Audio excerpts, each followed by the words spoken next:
राजस्थान विधानसभा चुनाव में प्रदेश की हॉट सीट कही जाने वाली सरदारपुरा में इस बार फिर मुख्यमंत्री अशोक गहलोत लगातार छठी बार चुनावी मैदान में है।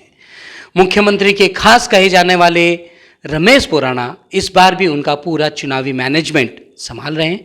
आइए उनसे बात करते हैं। सर, क्या लग रहा है आपको अभी तक का जो अनुभव है आपका, कहें, क्योंकि चुनाव में आपका काफ़ी अनुभव रहा है और शायद यही कारण है कि मुख्यमंत्री आपको हर बार इस कार्यालय की भी और चुनावी प्रबंधन की पूरी जिम्मेदारी देते हैं।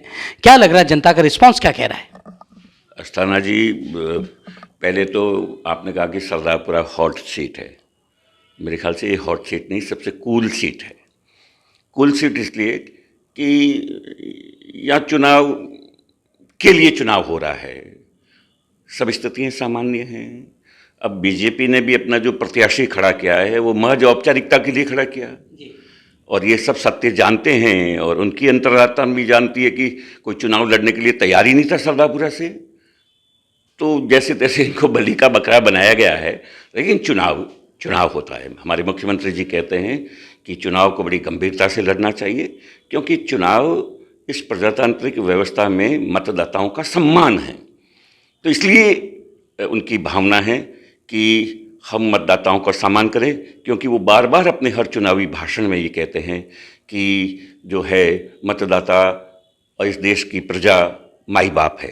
वो फैसला करती है भाग्य का कि अगले 5 साल के लिए इस राज्य की भाग्य रेखा कौन तय करेगा। मैं सोचता हूँ कि पूरा राजस्थान, न केवल जोधपुर, पूरा राजस्थान आज इस बात को लेकर उत्साहित है कि राजस्थान में जो पिछले 5 वर्षों में काम हुए हैं सभी स्तरों में, और ये हम नहीं, ये तो मोदी जी ने अपने भाषण में कहा कि अशोक गहलोत जी की अच्छी योजनाओं को हम जारी रखेंगे। तो भाई तुम क्यों जारी रखोगे? हमने जो योजनाएं चलाई है उसको हम ही सरकार में आके जारी रखेंगे।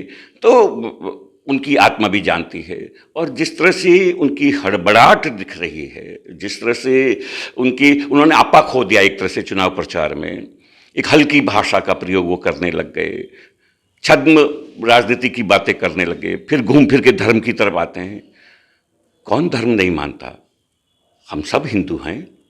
हम चाहते हैं कि इस देश में खूब मंदिर बने, पहले भी बने, और अशोक गहलोत जी ने तो इन पिछले 5 साल में नहीं, जब से वो राजनीति कर रहे हैं तब से, जब भी उनकी कलम चली, उसने हमारे जितने भी धार्मिक स्थल है उनका जीर्णोद्धार करने, उनके रास्तों को सुधारने के लिए, नई सड़कें बनाने के लिए, और यहाँ तक कि पुजारियों का जो है मानदेय भी उन्होंने तो बढ़ाया है, और उनकी जो भूमि है उनका मालिक भी उनको बनाने का प्रयास किया है। अब देखिए ना, पिछली सरकार में जो वसुंधरा जी की सरकार थी, ये गोपालक बनते हैं, गौ माता के भक्त बनते हैं।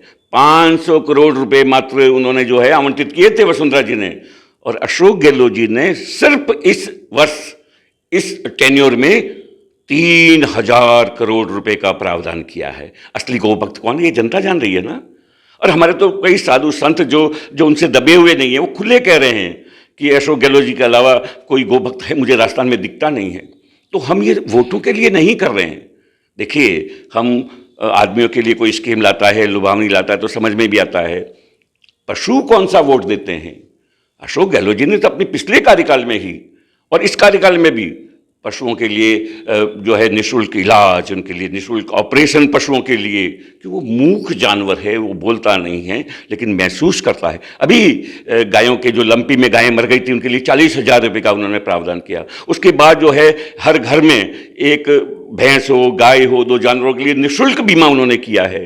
अभी जो उन्होंने किया कि 2 रुपये में गोबर उनका खरीदा जाएगा। तो ये सब बातें क्या आध्यात्म नहीं लगती आपको? एक प्रबंधन की दृष्टि से तो है, लेकिन अब उनके पास कहने के लिए कुछ नहीं है। जोधपुर उनका गृह नगर है, और मुझे याद है जब वो 1980 में पहली बार उन्होंने घंटाघर की मीटिंग की थी चुनाव से पहले, एक दिन बाद पोल होना था, तो उन्होंने कहा था जोधपुर की जनता को घंटाघर की आम सभा में कि मैं आपको ये विश्वास दिलाता हूँ कि आपका ये नौजवान आदमी यदि चुनाव जीतता है और सांसद बनता है तो मैं आपको भरोसा देता हूं कि मैं जोधपुर के मान सम्मान को कम नहीं होने दूंगा। और आज हम 48 साल बाद ये देखें सामने तो आज अशोक गहलोत कह रहा है कि मेरी अंतिम सांस जोधपुर के स्वाभिमान, जोधपुर के विकास और राजस्थान की सेवा में जाएगी। ये वही आदमी कह सकता है जिसने दिमाग से नहीं, तन मन और आत्मा से प्रदेश की सेवा की हो, मानवता की सेवा की हो। तो एक ऐसा मुख्यमंत्री राजस्थान की जनता को मिला है। पूरे राजस्थान में बहुत अच्छा वातावरण है, सच में वातावरण है। कांग्रेस की 7 गारंटियों की बात करें तो उसके जवाब में भाजपा का संकल्प पत्र आया है, जिसमें उन्होंने भी कुछ कहें कि इस तरह की कॉपी की है और इन्हीं गारंटियों को फिर से कहें कि प्रदेश की जनता को एक बार परोसा। आप क्या मानेंगे? भाजपा का संकल्प पत्र आपने भी देखा होगा। देखिए, उसके ऊपर लिखा हुआ था, मैंने ऐड पढ़ा था प्रथम पृष्ठ पे, उसने कहा मोदी की गारंटी है। अब क्या मोदी जी इस देश के राजा हैं जो गारंटियां देंगे? गारंटी तो भाजपा को देनी चाहिए थी, या संकल्प पत्र भाजपा को देना। वो संकल्प पत्र कहीं नहीं लिखा उन्होंने लिखा मोदी की गारंटी है। तो भाई वो गारंटी है, तो ये शब्द ही उन्होंने चुराया है अशोक गहलोत जी से। अशोक गहलोत जी तो पिछले 1 वर्ष से इस राज्य को गारंटीड और वादे के साथ कह रहे हैं कि हमने काम किया है और हम ही आने वाले समय में काम करके दिखाएंगे। अब मोदी जी इधर उधर शब्द चुरा कर, उसमें क्या है, नया क्या है? अब उन्होंने कहा था कि हम 450 रुपये में सिलेंडर देंगे। अशोक गहलोत जी ने कहा मैं 500 रुपये में दूंगा। हम तो मोदी जी से पूछना चाहते हैं, सब बहुत अच्छा, 50 रुपये आप कम देंगे, तो आप उज्ज्वला को ही क्यों दे रहे हैं? पूरे देश के लोगों को दीजिए, राजस्थान में ही क्यों?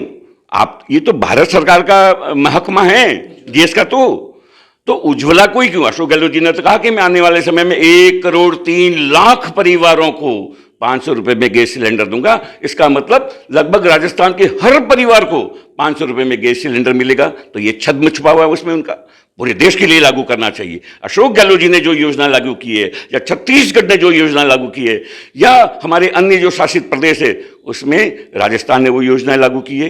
राजस्थान की योजनाएं सब जगह जहां भी कांग्रेस की सरकार है वहां लागू की गई है।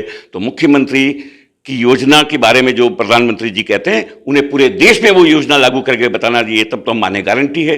नहीं तो ये लगता है कि आप हमें रेवड़ियों के लिए कह रहे थे, अब आप रेवड़ियों से भी नीचे आ गए हैं। हम रेवड़ियाँ नहीं बांटते। जनता की सेवा करना, जनता को सुरक्षा देना, उनका विकास करना गारंटियाँ नहीं है, एक प्रतिबद्धता है, कमिटमेंट है। वो कमिटमेंट हम पूरा कर रहे हैं। राजस्थान चुनाव को गहलोत वर्सेस मोदी कहा जा रहा है। मोदी जी खुद अपने भाषणों में कह रहे हैं कि ये मोदी की गारंटी है। जोधपुर में भी सभा थी, आपको क्या लग रहा है? आपको क्या लगता है, ये हड़बड़ाहट नहीं है उनकी? ऐसा नहीं लगता है वो घबरा गए हैं? ऐसा नहीं लगता है वो बौखला गए हैं? एक देश का प्रधानमंत्री एक राज्य के मुख्यमंत्री से प्रतिद्वंदिता कर रहा है, और अशोक गहलोत जी ने तो बड़ी विनम्रता से कहा कि भाई वो तो विश्व गुरु जैसे लोग हैं, हमारे देश के प्रधानमंत्री हैं। वो प्रधानमंत्री अशोक गहलोत जी के भी हैं, कांग्रेस के हर व्यक्ति के भी हैं, वो भाजपा के प्रधानमंत्री नहीं हैं। अगर उनकी प्रतिद्वंदिता एक राज्य के मुख्यमंत्री से हो गई तो ये समझा जा सकता है कि वो कितना कमजोर प्रधानमंत्री है।